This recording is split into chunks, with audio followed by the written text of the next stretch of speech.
नमस्कार दोस्तों, मैं आपको एक चीज़ दिखाना चाहता हूँ। जो बोलते हैं ना, नेकी कर और दरिया में डाल, वो दिखाना चाहता हूँ। और होता है क्या, वो भी आपको समझाने की कोशिश करूँगा। मैं फार्मिंग का काम करता हूँ और लोगों की मदद भी करते रहता हूँ। अभी आपको मैं दिखाऊँगा अपना रोड। ये रोड आप देख रहे हैं, इस रोड में आपको कुछ चेंजेस लग रहा होगा। ये अभी कुछ और अलग से बना है। पहले का जो रोड आप इसको पुराने वीडियो में देखे होंगे, और इस रोड में पुराना आपको जो थोड़ा नीचे दबा हुआ था। अब ये था कि ये जो खेत वाले हैं मोहन जी, उम्र में काफ़ी बड़े हैं, तो उनका मैं हमेशा रिस्पेक्ट भी करता हूँ और सम्मान भी करता हूँ। तो जब मैंने इस ज़मीन को लिया था, अपना जब फार्म का ज़मीन को मैंने लिया था, तब इन्हीं के खेत के लिए एग्रीमेंट हुआ था कि ये जो रोड है, इस रोड को बनाने के लिए जो ज़मीन के मालिक है, ये जो रोड है, इस रोड को बनाने के लिए ज़मीन के मालिक के साथ इनका एग्रीमेंट हुआ था कि इस रोड को बनाने के लिए ये जगह देंगे, इस जगह को, और इसके लिए कोई दूसरा जगह इन यहाँ का जो पुराना मालिक है वो उसको देगा बोल करके। लेकिन अभी हुआ ये है कि इनके बीच पता नहीं क्या मामला था। बाकी तो पूरा एग्रीमेंट हुआ हुआ है, इनके ये भी एग्रीमेंट हुआ है, इनका नाम भी एग्रीमेंट में। तो कहानी ये है कि अब ये जो है ज़मीन के लिए ये रोड को बार बार तोड़ रहे हैं। अभी हाल ही में रात में अचानक जेसीबी लगा करके इस रोड को तोड़ दिया गया था, और तोड़ने के बाद चुपचाप चले गए थे वो। और इत्तेफाक की बात यह है कि जिस दिन रोड तोड़ा गया है उस दिन मेरे को भी अपने फार्म में काम कराना था। आपको दिखाता हूँ, ये जो है यहाँ पे थोड़ा सा गड्ढा होने के कारण मैं यहाँ पे जो मलमा गिराया था उसको बराबर करवाना था मेरे को।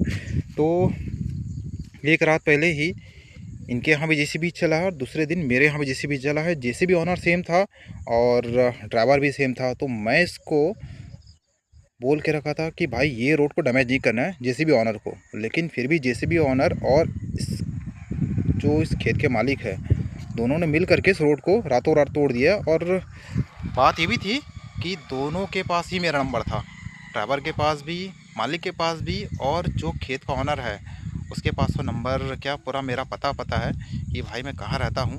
तो बिना मुझे कुछ बताए रोड को तोड़ दिया गया। अब ये बात ऐसी है कि नेकी कर दरिया में डाल, ये वाला किस्सा आपको भी इसका बताने वाला हूँ। क्योंकि देखिए, ये सामने जो ईंटा बन रहा है, ये सारे ईंटें बनाने के लिए इन लोगों ने पानी मेरे ही फार्म से लिया है, मेरी तरफ से। इसके लिए मैंने कोई इनको चार्ज नहीं लिया।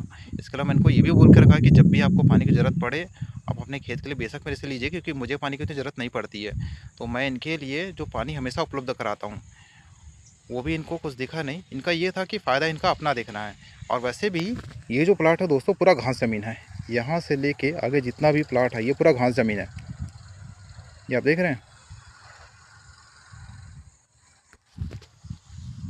फिर भी इनका हौसला देखिए। अगर मैं लोकल आदमी होकर इनको सपोर्ट कर सकता हूँ, तो इनको उस बात का कोई वैल्यू नहीं कि कोई मुझे सपोर्ट कर रहा है। इनको ये है कि बस मुझे अपना देखना है।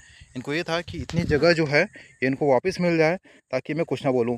रीज़न ये था कि काफ़ी दिन से फार्मिंग बंद है, तो ये लोग जो इसका फ़ायदा उठाना चाह रहे थे। क्योंकि इनको पता है मैं शांत स्वभाव का हूँ, अपने काम पे ज़्यादा बिज़ी रहता हूँ, तो उतना मैं देख नहीं पाता हूँ। तो इनको ये था कि पता कैसे चलेगा, जब पता चलेगा तब देख लेंगे, कि बहुत लेट चुका रहेगा। लेकिन इत्तेफाकन ये था कि अभी जो है मेरा फार्मिंग कुछ समय से आना जाना है, कम से कम देखने आता हूँ कि भाई फार्म के आसपास चल क्या रहा है। तो ये सारी चीज़ें जो हैं, ये देखिए, ये उसी जेसीबी ऑनर से मैंने फिर बनवाया है। लेकिन बात अभी ये हो रही है कि भाई इसका जो पैसा है रोड बनाने का, फिर से मुझे लिया जा रहा है। तो इसमें आप बताइएगा कि गलती मेरी क्या है। क्योंकि एक दिन पहले ही मैंने दोनों को सूचित किया था, इसके मालिक को भी, जेसीबी के ऑनर के मालिक को भी, और इसका जो खेत का जो मालिक है मोहन यादव जी, उसको भी मैंने बोला था कि भाई रोड को कुछ नहीं करना है। तो जेसीबी ऑनर जो है वो ये बोला था, भैया उसने ज़बान दिया है आपको रोड बनाया तो उसको बिल्कुल कुछ नहीं करेगा। लेकिन मुझे ये समझ में नहीं आया, जब ड्राइवर यहाँ पे है तो बिना सोचे समझे किसी की रोड पे जेसीबी कैसे चला सकता है। मुझे तो कुछ तो गड़बड़ लग रहा है, सब मिलीभगत हो सकता है। खैर मुझे उससे क्या, एफआईआर के लिए मैंने आज सोचा है, आज एफआईआर कराऊंगा। क्योंकि अभी 2 दिन जो समय था 30 और 29 का, वो क्लोजिंग का टाइम था, तो थोड़ा व्यस्त चल रहा था। क्योंकि प्राइवेट कंपनी का आप जानते हो, अगर मैं कंपनी में ध्यान नहीं दूँ तो वहाँ से भी रोजी रोटी चले जाएगा। तो इस कारण थोड़ा व्यस्त था। आज एफआईआर करूँगा। कमेंट से बताइएगा क्या गलत है क्या सही है, क्योंकि मेरे हिसाब से तो मैं सही हूँ। बाकी आप बताइएगा।